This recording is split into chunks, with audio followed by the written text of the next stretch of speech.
Hi guys, welcome back to the James Bond Show. I'm your host, Krazy Kajeevie, with no fears, limits, or substitutes. The bad boy of James Bond is back.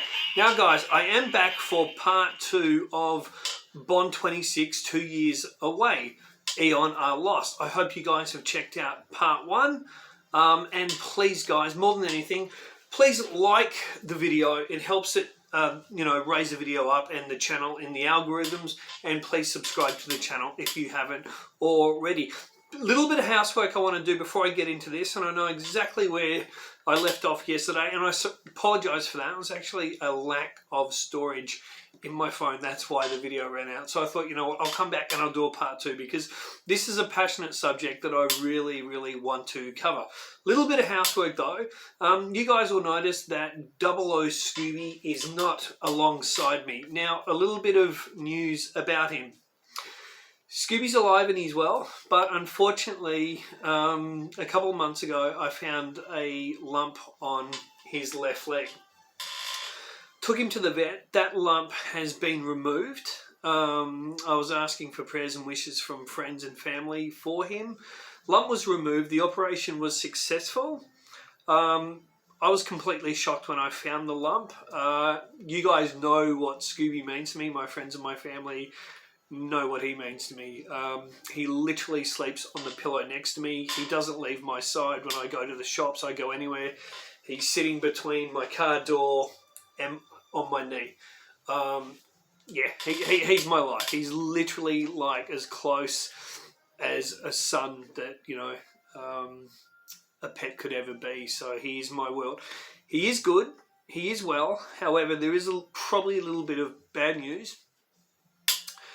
When I took him back to get the stitches out, the vet and I actually discovered another little lump, literally not even half a centimetre away from where the original lump was. So we discovered another lump. Now, the original lump was cut out and sent off to a lab to be tested. We still have not, I think because of a back catalogue of stuff due to COVID, we haven't got the results back on the first lump. Now, good news is on the second lump, I've noticed the swelling on it, or basically it seems to be getting smaller. I've been putting lemon on it, apple cider vinegar on it, bicarb soda on it, and it seems to be shrinking, so that is good news at this stage. But prayers, thoughts, and well wishes for Scooby would be great. He is in really good spirits. He's healthy and well. He's just sitting over here. But for this video, I'm going to fly solo, and Scooby will be back in the next video because I wanted this one to kind of look similar to the part 1. So yeah, well wishes would be much appreciated for Scooby, but he's doing well, and let's hope he gets through this, and he will be back as my co-host very soon. Okay, so I'm going to just rip straight into this. So yesterday I left off where I was talking about Top Gun Maverick in relation to what an incredible film that is, and how lost I believe that EON Productions, under the rulership of Führer Barbara Broccoli, is. Now, if you have a look at Top Gun, I did estimate last year that it would make $1 billion. On videos I said it would make $1 billion. It would be incredible. It would get incredible ratings, credible reviews, the whole lot. All of that has happened. And I guess that because, and probably a lot of you did too, I guess that because I saw that they were using real footage, that Tom Cruise was showing his usual dedication, and they were really just going for it with a realistic film. And it appeared, even though there was a female character in the film as a fighter pilot, I believe her name in the film is Phoenix, there was nothing on the nose about that character in the promotional material, including the trailers that came out for it. And I was excited to see her character and what they were going to do with it. And to be really honest, even though I think Top Gun Maverick is one of the... It's not just the best sequel, arguably the best sequel ever made. It's one of the best films ever made. And that's coming from a former filmmaker. That film is a masterpiece. Not only is it better than the original Top Gun in so many ways, and I love the original, but I went and saw the original I think it was a Monday night I watched it. Then I'm going to actually reveal something to you guys here in a second, but then I went and saw Top Gun Maverick on the Tuesday. Now, I saw the original Top Gun when I was 11 years old with my former fighter pilot father. And so he took me to see Top Gun as an 11-year-old, and I absolutely loved it. So my plan was to go and see, because my father passed away in 2003, my plan was to go and see Top Gun Maverick in his honour on opening day. But I got COVID. So, yeah, I got COVID. The guy that was anti-COVID, I believe it exists, etc., but I thought it was nothing more than a flu and basically a big scam. I got it. It was basically nothing more than a flu and, to me, a big scam. So I self-isolated. I did everything right. I self-isolated for 7 days, didn't go out, stayed home, and did not get to go and see Top Gun on opening day. But when I did go and see it, I absolutely loved it. I thought it was incredible. And I couldn't help, while watching Top Gun Maverick, think about everything wrong with the current James Bond franchise. And when you look at what Top Gun is, not just doing what he's done with Top Gun Maverick, but also what he's doing with the Mission Impossible series. This is a man and a production team, including writer and director Christopher McQuarrie and other fantastic producers on board. Even J.J. Abrams is doing great stuff here. These guys are dedicated. And now, I know this is going to come across right now, and I said to you in part one that I'd probably come across like a sexist, misogynist dinosaur. Well, I'm sorry, but filmmaking is a man's domain. James Bond is a man's domain, and I think James Bond should be produced by men. I think it should be directed by men, and I think it should never, ever, ever pander for a minority crowd. And No Time to Die, there are aspects of No Time to Die, including other Bond films produced by Broccoli, that has really started to push kind of a feminist woke agenda over the years. And what Top Gun did with Top Gun Maverick is they didn't bring any woke politics into that film. They honoured female characters like Phoenix in the film, and to be honest, I really wish we got to see more of her, because not only was she hot, but I thought she was fun and really cool. But she was portrayed really, really well with no woke garbage. You just looked at her like, hey, this is a really capable female pilot, and it was fine. But of course, Barbara Broccoli was the one that came up and created Nomi and really pushed Nomi in No Time to Die. And that was at the request of Barbara Broccoli, who basically put down the game plan and the rules for her little puppet, Kerry Joji Fukunaga, to include Nomi. Now, they did kill Bond, they did take his 007 number, and they only gave it back to him in the, last 35 minutes of the film. And when he got the number back, that was at the request of the woke female character. They never should have taken the number away from him. Overall, even though, like I said in part one, I do like and enjoy No Time to Die, I see it as kind of a separate film for what it is, as in they made brave decisions and they went with them. But overall, did it truly feel like a James Bond film? No. But for 2 hours and 40 minutes of it, or whatever it was, did it entertain me? Did it emotionally grab me? Yes, it did. But it's certainly not the way to continue with the series, and they definitely have to separate that as a one-off film. And the problem here is Barbara Broccoli. She is the absolute problem. This is a woman that is not motivated to produce these films.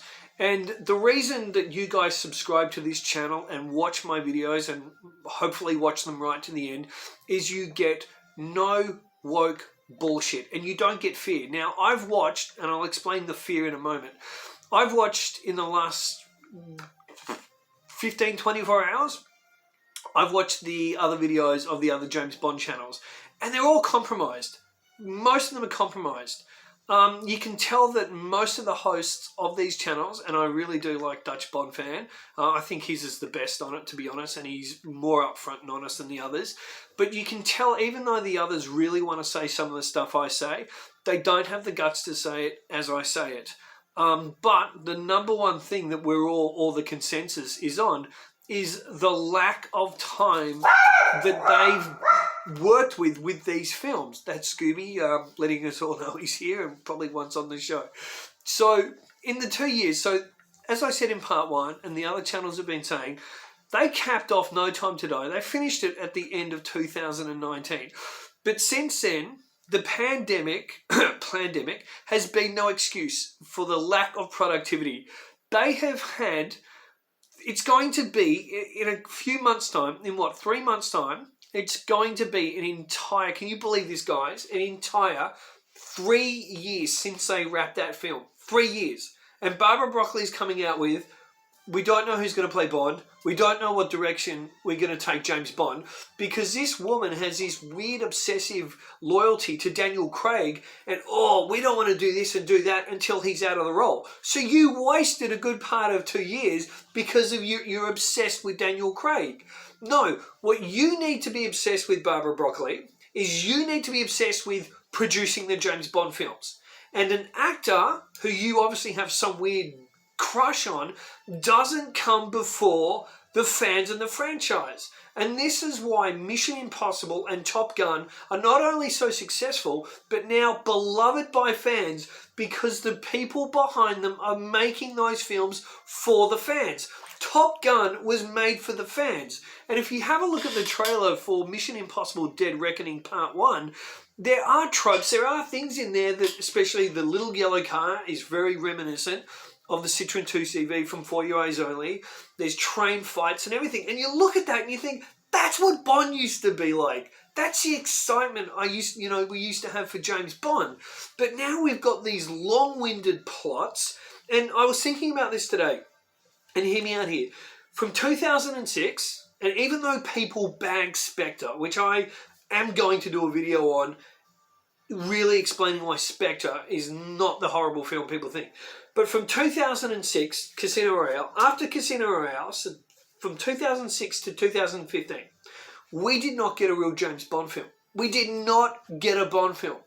Don't trick yourself into thinking that Quantum of Solace was a Bond film. It was a Bourne rip-off film by a producer who again lost her way in such a short time, that was behind making the best film she's made in her, 25, 26 year reign or whatever it's been. That was the one great film she's been behind, Casino Royale. And I would put GoldenEye in there. But then with Skyfall, after 4 years after, another 4 year wait, after Quantum of Solace, it wasn't a Bond film. It may be a better constructed film, a better storyline film, if that's your bag of tricks, than Spectre. But it's not a better Bond film. Spectre, for all its faults, including, yes, Blofeld and Bond being tied in, and they weren't brothers, and they made a joke of that in No Time to Die, which I really appreciated, where Q says, you would have died if, good thing you weren't really brothers. So Spectre cops a lot of shit. But what Spectre was a real James Bond film. Quantum and Skyfall weren't. And then we got No Time to Die that is kind of, it's part Bond film, part not, because at least it gave us the great tropes. You've got a classic, I think he's still a classic villain, even though there were issues with Safin, but he was in that classic mold of a James Bond villain.